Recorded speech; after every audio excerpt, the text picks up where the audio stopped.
Bienvenue dans cette vidéo sur l'objet Event, un objet qui permet d'approfondir la gestion des événements. Mais à quoi sert cet objet? Eh bien, cet objet, c'est le premier argument qui sera passé à un écouteur d'événements. Si l'on reprend le code qu'on a vu précédemment pour gérer donc un clic sur un bouton, eh bien, on voit qu'on avait passé une fonction arrow sans argument qui permettait simplement de changer le texte du bouton et d'afficher un message dans la console. Si on avait eu envie d'accéder à l'Event Object, eh bien, on aurait pu simplement écrire ici E ou Event. C'est des conventions, on a tendance à l'appeler comme ça. Mais peu importe le nom qu'on donnerait, on pourrait l'appeler comme ça. Hein. Ça fonctionnerait aussi. Mais bon, voilà. Alors déjà, on peut se dire, mais d'où vient cet Event Object et comment ça se fait qu'on peut lui donner le nom qu'on veut? Eh bien, l'idée, c'est que comme c'est de la programmation fonctionnelle, la callback qu'on passe ici à Add Event Listener, qui est donc une fonction qui est offerte par le DOM, par notre browser, eh bien, c'est le browser qui va décider d'appeler cette fonction le moment venu et lorsqu'il appellera cette fonction, il va lui donner un argument. Et cet argument, ce sera le Event Object. C'est pour ça que nous, on peut lui donner le nom qu'on veut, parce que c'est ça qu'on va récupérer. Alors, pourquoi utiliser cet objet? On va vous donner deux raisons principales. La première, c'est pour retrouver la cible d'un événement. Imaginons que vous ayez énormément d'éléments, par exemple un millier de petits carrés, et que quand vous passez sur un des carrés, vous voulez changer sa couleur. Et peut-être afficher une valeur qui serait associée à ce carré, et à ce carré seulement. Eh bien, vous n'avez pas envie de créer une fonction différente par carré. Je vous donne un petit exemple avec moins de div. Hein. Là, il y en aura 6. Cet exemple se trouve dans le web repo des démos du cours, mouse over div. Dans ce fichier, on a 6 divs avec une classe message, classe CSS donc, et des ID qui sont différents pour chacune des divs. Et on souhaiterait maintenant ajouter de l'interaction pour afficher l'ID de la div lorsqu'on quitte une div. Du coup, comment est-ce qu'on va faire ça? Eh bien, d'abord, il faut créer un script externe, index.js. Je peux CTRL-clic, accéder au script associé.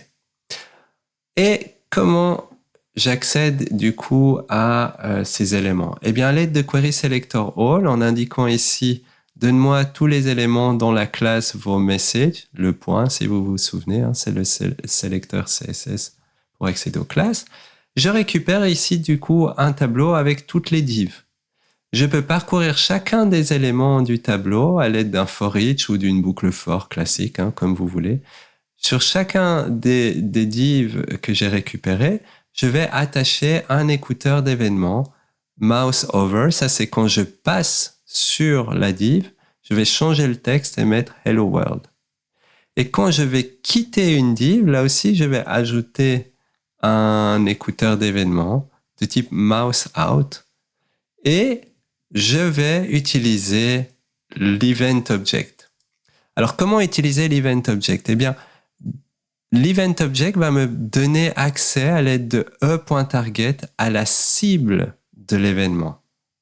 La cible, eh bien, c'est l'élément, la div que je viendrai de quitter. J'aurai une référence dans le DOM vers cet élément. Et ensuite, je peux accéder à la propriété ID qui sera donc, si je passe et que je quitte la div dont l'ID vaut messagebox 6, eh bien, c'est ça qui va être affiché. Faisons l'expérience. Clic droit, Open with Live Server. Je passe sur la dernière div et change bien le texte.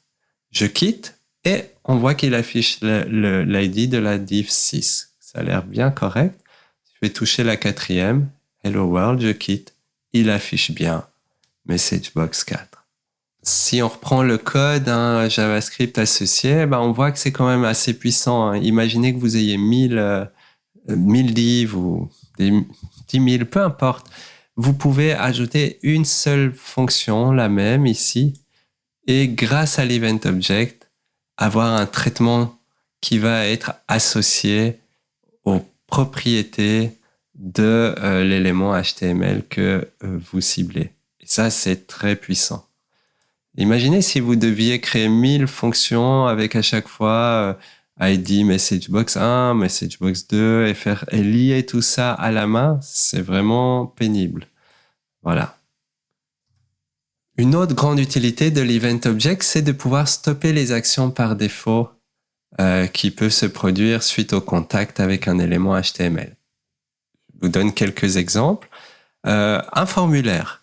Lorsque vous cliquez sur le bouton Submit d'un formulaire, l'action par défaut, c'est au niveau de votre forme, il y a souvent un attribut Action qui est en fait l'URL où les données du formulaire doivent être envoyées.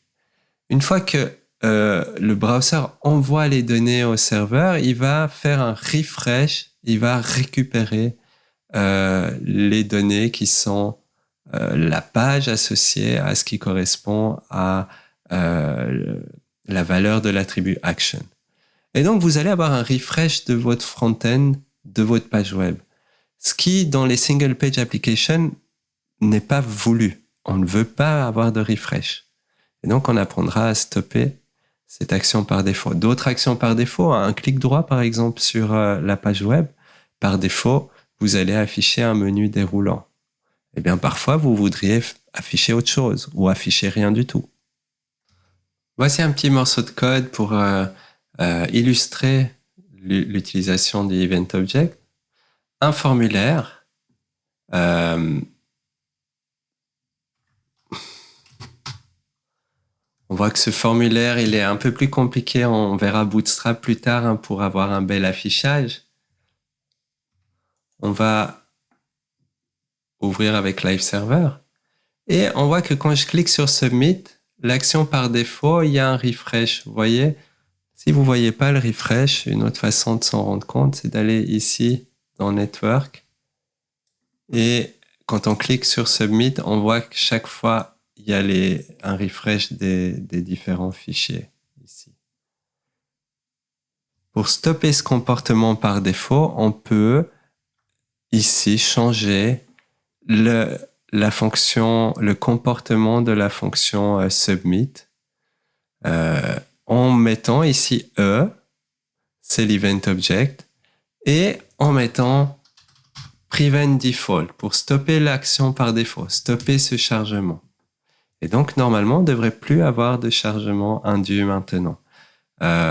Cette fonction onSubmit ici, elle sera passée, bien sûr, à l'event listener qui est mis sur le formulaire, un event listener de type submit.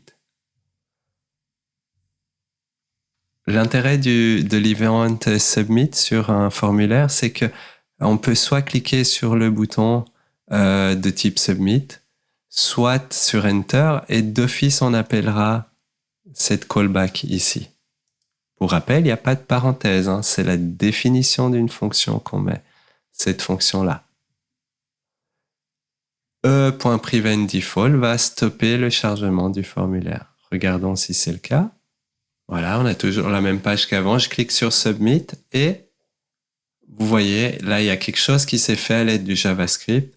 On verra ça plus tard pour comprendre ce qui se passe ici, mais ce qui nous intéresse pour cette vidéo-ci et ce concept-ci, c'est qu'il n'y a plus de chargement. Là, vous voyez, il n'y a rien qui recharge, il n'y a rien qui est visible ici dans l'onglet Network.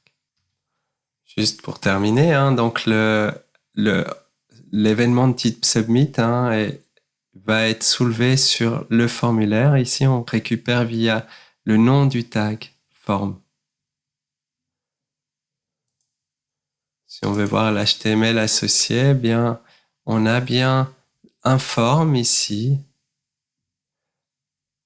Et on a un input de type submit qui va faire en sorte qu'on a bien un event submit qui peut être généré sur notre formulaire lors du clic sur le bouton.